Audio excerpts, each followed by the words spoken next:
Today was part of a meeting sponsored by Children with Cancer about how we can improve the outcomes for children with cancer. And, at the moment, there are,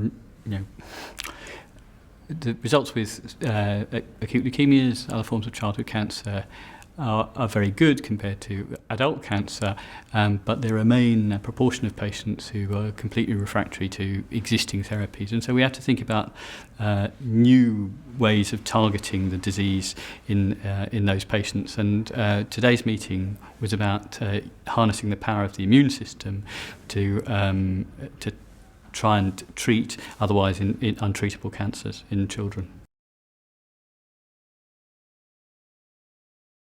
Yeah, there were some amazing talks. We had two fantastic talks from American colleagues who are pioneering a way of genetically modifying immune cells called T cells, so they recognise leukemia, and now we're moving on to other malignancies, and this is an approach called CAR T-cell transfer, and we're seeing extraordinary results in a number of different institutions, both in the States, and now we're beginning to open those studies in the UK. And the challenge is now going to be to try and extend those results from ALL, acute lymphoblastic leukemia, which is the sort of relatively low-hanging fruit and easier to target, to other solid malignancies which may prove more difficult.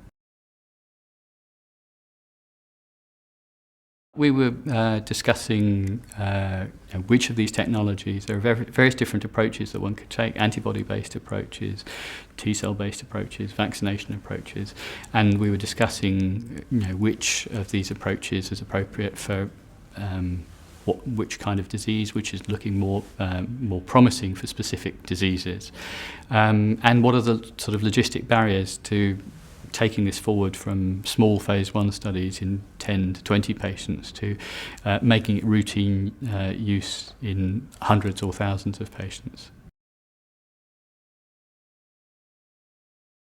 I think the likelihood is that there will be specific therapies that have individual niches, and that there may be that one approach is specific is better for one disease, and other approaches are better for other diseases.